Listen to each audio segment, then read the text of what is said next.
बच्चों आज की क्लास में हम लोग बात करने वाले हैं जो हमारा a प्लस बी का होल क्यूब होता है। आप समझिए जैसे कि हमारे पास a प्लस बी का होल क्यूब है, एक किसके बराबर होता है a cube plus B cube plus 3ab bracket में a प्लस बी।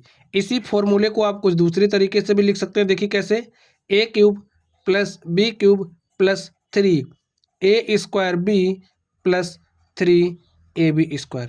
अब बच्चों आपको इस फॉर्मूले की ज़रूरत है, ठीक है। a प्लस बी का होल क्यूब क्या होता है इसकी ज़रूरत पड़ रही, लेकिन आपको पता ही नहीं कि इसके बराबर होता है। तो इस स्थिति में आप क्या करोगे? आपको परेशान नहीं होना है, नहीं याद है कोई बात नहीं है, हम आपको निकाल के दिखाएंगे कि अगर आपको नहीं पता है तो आप कैसे पता कर सकते हो, ठीक है। तो जो हमारा a प्लस बी का होल क्यूब है, अब समझिए ए वाला पार्ट आपको नहीं पता है क्या होता है, किसके बराबर, मतलब कैसे आप प्राप्त करोगे, पता ही नहीं है तो आप कैसे प्राप्त करोगे। ध्यान से देखिए, ए प्लस बी का होल क्यूब, तो आप समझिए अगर हमारे पास इस तरीके से ए क्यूब है तो इसे हम किसे कैसे लिख सकते हैं भाई, ए गुणे में ए ऐसा लिख सकते हैं ना। तो ठीक इसी प्रकार ए प्लस बी का होल क्यूब को आप लिख दीजिए। क्या लिखोगे? ए प्लस बी इंटू में ए प्लस बी इंटू में ए प्लस बी, ऐसा तो आप लिख ही सकते हैं। तो ऐसा लिख सकते हो आप। इसके आगे करिए क्या होगा।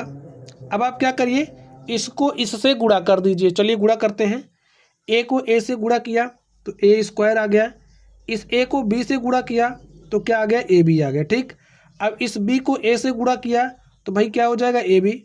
जो गुणा होता है क्रम विनिमय नियम को फॉलो करता है, आप ba कहिए या फिर ab कहिए, दोनों बात एक ही है, ठीक है। तो ab हो गया, प्लस b को b से गुणा किया तो b² हो गया, ठीक। और यहाँ पर क्या है, इंटू के साथ a प्लस बी। इसको क्या लिखोगे, a² ab प्लस ab, कितना ab हो गया, 2ab प्लस b²।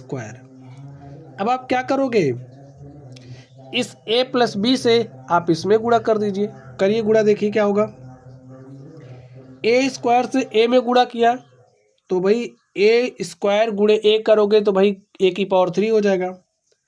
इस a² से b में गुणा किया तो a² b हो गया, प्लस लिखिए इस 2ab से इसमें गुणा करिए तो 2a का गुणा a से करोगे तो a² इंटू में b प्लस 2ab का b से गुणा करोगे क्या हो जाएगा, 2ab² प्लस लिखिए इस b² का a से गुणा करोगे तो ab² प्लस इस b² का b से गुणा करोगे तो b⁻3। ठीक स्टूडेंट, चलिए इसको अब आप लिख लीजिए ढंग से। देखिए a³ यहाँ हो जाएगा b³ प्लस देखिए a² भी यहाँ पर है, a² भी यहाँ पर है, तो एक a² भी प्लस 2a² भी, 3a² भी हो जाएगा। तो लिख दीजिए 3a² में b प्लस, आगे ध्यान से देखिए 2ab² प्लस 1ab², तो 3ab² हो गया। तो यहाँ पर आप लिख दीजिए 3ab²। अब आप लोग ध्यान से देख सकते हैं, जो हमारा a प्लस बी का होल क्यूब है वो किसके बराबर होता है, a³ plus b³ plus 3a² b plus 3ab²। हमारे पास यही आ गया ना। तो ऐसे आप लोग प्राप्त कर सकते हैं। या फिर इस वाले को कैसे लिखोगे आप, देखिए लिखिए a³ प्लस b³ प्लस, देखिए 3ab यहाँ पर है, 3ab यहाँ पर है, तो हम 3ab कॉमन कर लेंगे। तो हमने 3ab कॉमन किया तो जब 3ab यहाँ से निकल गया तो क्या बचा है, a प्लस लिखिए 3ab यहाँ से निकल गया तो क्या बचा है, b। तो इस तरीके से जो हमारा a प्लस बी का होल क्यूब है वो बराबर होता है a³ plus b³ plus 3ab of a plus B. ठीक है, दोनों में से कोई भी आप इस्तेमाल कर सकते हैं, दोनों बातें एक ही हैं। अगर आपको नहीं पता है तो आप लोग ऐसे निकाल सकते हैं। ठीक स्टूडेंट, तो चलिए आप लोग पढ़ते रहिए। Thank you.